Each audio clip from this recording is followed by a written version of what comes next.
Hi friends, நம்ம இன்றைக்கி ஒரு சூப்பரான குழம்பு செய்ய போகிறோம். அதுவும் தூதுவளை இலையை வச்சு பண்ண போகிறோம். பார்த்துக்கிடுங்க. இது சின்னவங்க முதல் பெரியவங்க வரைக்கும் இந்த குழம்பு இப்படி வச்சு கொடுத்தீங்கன்னா டேஸ்ட்டாக இருக்கும், விரும்பி சாப்பிடுவாங்க. இது சளி, இருமல், காய்ச்சல் அந்த டைம்லலாம் இந்த குழம்ப நீங்கள் வாரத்துக்கு 2 நேரம் வச்சிங்கன்னா அவங்களுக்கு எந்த நோயுமே வராது. நோய் எதிர்ப்பு சக்தி அதிகமாகும். பார்த்துக்கிடுங்க. இப்போ எப்படி பண்ணலான்னு பார்ப்போம். நான் அதுக்கு இலையெல்லாம் எடுத்து சுத்தமாக கழுவி க்ளீன் பண்ணி வச்சுருக்கேன். முள் இருக்கும், அதனால் பார்த்து யூஸ் பண்ணணும். இப்போ தான் நல்லா கழுவி எடுத்துகிட்டே ஒரு கைப்பிடி அளவுக்கு இதுக்கு நல்லெண்ணெய் தான் சேர்க்கணும், அப்போ தான் டேஸ்ட்டாக இருக்கும். இப்போ நல்லெண்ணெய் ஊற்றி கொஞ்சமாக கொத்தமல்லி, முழு கொத்தமல்லி போடணும். அப்புறம் சீரகம், அப்புறம் மிளகு, இந்த 3ஐயும் போட்டு நல்லா பொரிய விடணும். சிம்மில் வச்சுக்கிடுங்க தீயை. இப்போ அதை சிம்மில் வச்சுக்கிட்டே நல்லா பொரிஞ்ச உடனே நல்லா பொரிய விட்டு பதமாக எடுக்கணும். இப்போ இது கூட நம்ம கழுவி வச்ச அந்த தூதுவளை கீரையை நம்ம உள்ளே சேர்த்துறணும். இப்போ நல்லா உள்ளே போட்டு இதை வதக்கணும். ரொம்ப வதக்கணுங்க அவசியம் இல்லை, ஒரு 2-3 நிமிஷத்துலேயே அது நல்லா வதங்கி வந்துடும். இப்போ நம்ம இதை வதக்குவோம். இது ஒரு சளிக்கு ரொம்ப பெஸ்ட்டான மருந்துங்க. நம்ம மருந்து மாத்திரை சாப்பிட்றதை விட இது ரொம்ப சூப்பராக இருக்கும். இந்த குழம்பு வச்சு நம்ம கொடுத்தோம்னா இப்போ இது கூட கொஞ்சமாக தேங்காய் போதும், அதாவது ஒரு சில்லு அளவு கூட போதும். அதை நான் துண்டு துண்டாக கட் பண்ணி உள்ளே போட்டிருக்கேன், துருவி போடலை. துருவி போட்டாலும் பிரச்சனை இல்லை. பார்த்துக்கிடுங்க. இப்போ இதை ஒரு நிமிஷத்துக்கு மட்டும் இப்படி வதக்கினா போதும். இப்போ இதை ஆற விட்டுட்டு மிக்சி ஜாரில் மாற்றி அரைச்சி எடுத்துக்கிடுவோம். ஃபஸ்ட்டு தண்ணி சேர்க்காமல் அரைக்கணும், ஏன்னா முழு மல்லிலாம் போட்டிருக்கோம்ல, அரைப்படணும் அதுக்காண்டி. அதுக்கப்புறமா தண்ணி ஊற்றி இந்த மாதிரி பேஸ்ட்டாக அரைச்சி எடுத்துக்கிடுங்க. இப்போ இதுக்கு 2 தக்காளி பழம், கருவேப்பிலை, 15 சின்ன வெங்காயம், ஒரு முழு பூண்டை உடச்சி வச்சுருக்கேன். அப்புறம் புளி கரைசல், இவ்வளோதான். திரும்ப நம்ம நல்லெண்ணெய் ஊற்றிக்கிடணும்.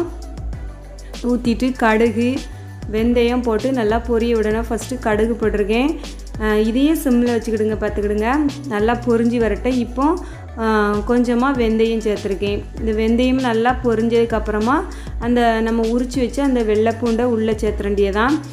நல்லா இந்த வெள்ளைப்பூடு போட்டோன்னே இந்த குழம்புக்கு அப்படி தான் ஒரு ஃப்ளேவர் கிடைக்கும், நல்லா வாசமாக இருக்கும் குழம்பு. இப்போ நம்ம அந்த சின்ன வெங்காயம், 15 சின்ன வெங்காயத்தையும் உள்ளே சேர்த்து நல்லா கிளற வேண்டியதான். சிம்மில் இருந்திலாம். இப்போ வேணால் கொஞ்சம் மீடியம் ஹீட்டில் வச்சு நம்ம இதை பண்ண ஆரம்பிச்சிடலாம். நல்லா இப்போ இது வதங்கட்டும்.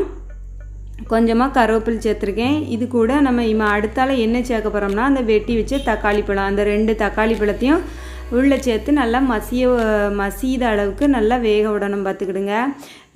மீடியம் ஹீட்லேயே இருக்கட்டும் தீ. இப்போ பாருங்கள், ஓரளவுக்கு நல்லா வதங்கி வந்துட்டு இப்போ நம்ம அரைச்ச அந்த தூதுவளை இலை இருக்குல்ல, அதை நம்ம உள்ளே சேர்த்துற வேண்டியதான். இதை சேர்த்து விட்டு ஒரு கலரு, ரொம்ப கலரணுங்க அவசியம் இல்லை, ஏற்கனவே நம்ம இதை வதக்கி தான் சேர்த்துருக்கோம், அதனால் ரொம்ப பச்சை வாடெல்லாம் இருக்காது.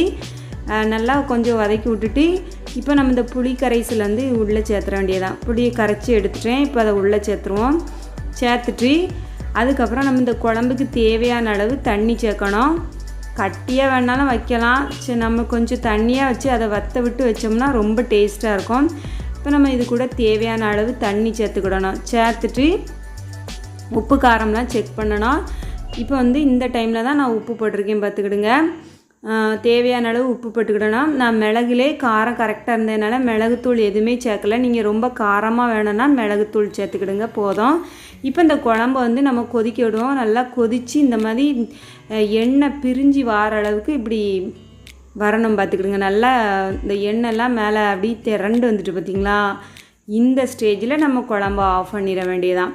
இது சாதத்து கூட வச்சு சாப்பிடும்போது அப்படி ஒரு டேஸ்ட்டாக இருக்கும். நீங்கள் இதை ட்ரை பண்ணி பாருங்கள் ஃப்ரெண்ட்ஸ், கமெண்ட் பண்ணுங்கள் ஃப்ரெண்ட்ஸ், கண்டிப்பாக ட்ரை பண்ணுங்கள், நல்லாயிருக்கும். டேஸ்ட் வேறு லெவல். பார்த்துக்கிடுங்க. நம்ம ஹாஸ்பிட்டல் போகணுங்க அவசியமே கிடையாது. பார்த்துக்கிடுங்க. இதை நம்ம ட்ரை பண்ணோம்னா. இந்த வீடியோ பிடிச்சிருந்தால் லைக் பண்ணுங்கள், ஷேர் பண்ணுங்கள், மறக்காமல் கமெண்ட் பண்ணுங்கள். தேங்க்யூ.